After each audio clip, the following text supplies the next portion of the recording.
Olá, sou Lucas Noé, juntamente com o Lucas Martins, a gente vai apresentar o trabalho Sistema de Desinfecção por Ácido de Desinfecção. Então, dando uma contextualizada no nosso trabalho, o nosso projeto está inserido dentro da indústria de frango de corte. Esse tipo de indústria ele trabalha com produto vivo, então um dos principais fatores que garantem a qualidade do produto final é justamente a biosseguridade.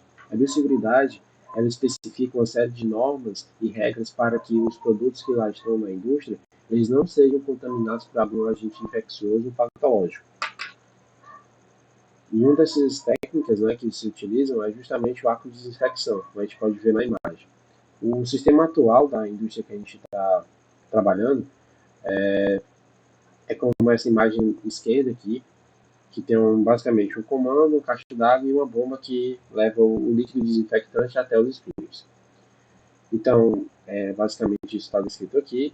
O líquido desinfectante é composto por hipoclorito de sódio, detergente industrial e água, na proporção de 15% de hipoclorito de sódio e 20% para detergente industrial. E o nosso sistema proposto ele pode ser melhor entendido aqui no diagrama P&D. Então, ele é composto por três tanques, tanque 0 e tanque 1 contém, respectivamente, o hipoclorito de sódio e o detergente industrial, e o tanque 2 é onde acontece a mistura dos dois reagentes mais a água. Então, aqui nós temos os requisitos de controle. Os requisitos de controle estão basicamente direcionados a garantir que exista, de fato, a proporção adequada para a construção do líquido desinfectante e os requisitos de supervisão para verificar quanto tempo a mistura está dentro do tanque e para que não aconteça nenhum tipo de ligamento indevido de bombas ou válvulas. Então aqui a gente tem os materiais utilizados inicialmente no nosso projeto. Então nós temos transmissores de vazão, de nível, os nossos CLPs, os softwares que foram utilizados e já tem aqui uma cotação inicial do projeto. E aqui em termos de método, para a gestão de projeto, a gente utilizou um gráfico de Gantt e também a gente compartilhou um documento que íamos modificando cooperativamente no OneDrive, quer dizer, no Google Drive. Então aqui a gente pode ver o nosso gráfico de Gantt e é basicamente isso.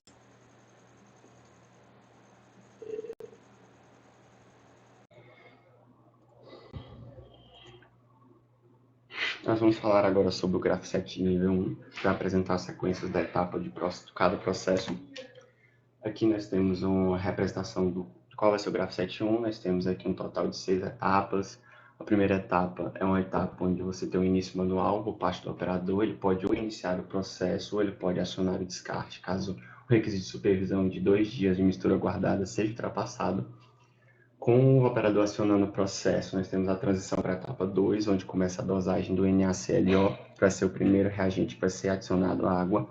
Ao terminar a adição do NaClO, nós teremos a adição do segundo produto, que é o detergente. Com o detergente adicionado, a quantidade na proporção correta, nós vamos ter uma etapa para misturar a composição para ela ficar homogênea. Quando a mistura estiver homogênea, então ela vai estar considerada pronta e nela vai ser armazenada no reservatório, que é a etapa 5. O reservatório, depois dele estar cheio, nós temos a mistura pronta, voltamos para a etapa 1, que é o início manual, onde o operador que decide se vamos iniciar o processo novamente ou se nós vamos descartar a mistura. O diagrama elétrico ele vai apresentar como vai ser feita as ligações elétricas, a alimentação do CLP, sensores, atuadores. Aqui nós temos o quadro 1, que é a alimentação do CLP 221, ou seja, esse CLP ele é alimentado por 24 volts, então nós puxaremos de uma fase para um disjuntor, para um conversor CACC, outro disjuntor, e nós teremos então os 24 volts para a alimentação do CLP, que também vai estar aterrado. Aqui nós temos as saídas, as entradas digitais do CLP M221. Nós temos o registro geral fechado, que são os registros de cada uma, o registro principal da alimentação dos tanques. Nós temos dois sensores de nível baixo, como a ideia é que os tanques de NaClO sejam enchidos de forma pelo operador por uma pessoa, então nós vamos medir apenas o nível baixo de cada um deles, que vai gerar um alarme para decidir, para mostrar para o operador que precisa ser enchido novamente. E nós temos duas chaves, ou uma chave e um botão, a chave que define entre automático e manual no quadro e uma chave de liga e desliga. E aqui nós temos as saídas digitais do M221, que é apenas 2 eletroválvulas que vão ser acionadas para alimentar o tanque 0 e o tanque 1, neste caso no laboratório, como a gente precisa adicionar. Mas lembrando que no projeto real, os tanques 0 e 1 vão ser enchidos pelo operador. Aqui nós temos a alimentação do M218.251, é parecida com a alimentação do 221, que nesse caso é 24 volts. Aqui nós temos os inversores, que vão alimentar as bombas que vão sair do tanque 0 para o tanque 2, do tanque 1 para o tanque 2, e um misturador que vai ser simulado, porque como ele não está ligado no laboratório, nós vamos ter que simular, mas aqui seria a ligação deles. Aqui nós vamos ter as entradas analógicas 251, que é o único que tem entradas analógicas. Nesse caso, nós vamos ter duas mídias de vazão, que vai ser do tanque 0 para o tanque 2, do tanque 1 para o tanque 2, para a gente monitorar a proporção de reagente que vai ser adicionada à água, e um sensor de nível do tanque 2 para a gente estar sempre monitorando a situação da mistura. Aqui nós vamos ter as saídas digitais, que vão ser as saídas para acionar os inversores 1, 2 e 3, nesse caso das bombas, que sai do 0 para o 2, do 1 para o 2, e o misturador. E nós vamos ter uma bombina, um acionamento da eletroválvula que sai do tanque 2 para o 3, mas nesse caso o nosso tanque 3 vai ser a saída. Aqui nós temos a topologia da rede, como a rede vai estar construída e organizada, a estrutura dela. Nesse caso nós vamos ter, como já foi falado, 3 CLPs. O CLP principal vai ser o 221 para os acionamentos e o controle do tanque 0 e do tanque 1. E os outros dois CLPs vão ser o 218 e o 251. O 251 vai ser responsável pelas entradas analógicas, já que ele tem disponível. E o 218 ele vai ser responsável pelas saídas digitais. Aqui nós temos a topologia de rede do sistema projetado, então nós teremos os 3 inversores, que vai estar conectado por Modbus ao 218. Esse 218 vai estar conectado ao 251 por RS485, e esse o M251 vai estar conectado ao switch, ao PC principal, por meio de Ethernet. Aqui nós teremos um supervisório, um sistema escada com a IHM, que vai ser responsável pelo supervisionamento do sistema. Nós vamos ter 3 telas. A primeira tela vai dar as informações gerais da planta, a segunda os gráficos temporais para o operador poder monitorar as variáveis, e a terceira vai ser um resumo dos alarmes gerados pelo supervisório. Aqui a tela principal, nós vamos ter alguns botões para iniciar o processo, para preparar os tanques, para parada total caso tenha algum problema, alguma emergência. O botão de alarmes ele vai para a tela de alarmes, o botão de gráficos para a tela de gráficos, e o último botão é para descarte da mistura, caso o requisito de 2 dias dela guardada seja ultrapassado.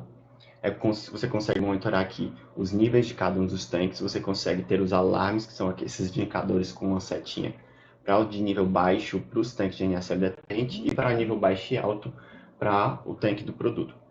Você consegue ver também se as bombas, as eletroválvulas e o misturador estão acionados. E tem também a monitoração do tempo que a mistura foi pronta, ou seja, o último preparo dela vai ser registrado para supervisionar esse tempo máximo de a mistura estar guardada.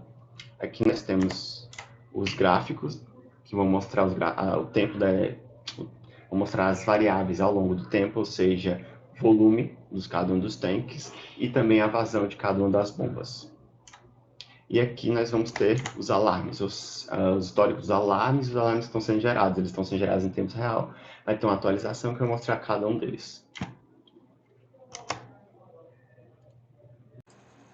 Então, para resultados esperados, basicamente a gente espera que o GraphSet de nível 2, né, ele seja de fato executado corretamente e o sistema que a gente idealizou, né, ele consiga ser implementado de forma correta e que exista de fato uma melhora significativa no ponto de vista de eficiência e segurança do processo de biosseguridade dentro do sistema proposto. Então aqui o cronograma de execução semanal, a gente tem o cronograma que foi feito por primeira parte do projeto, que é o projeto básico.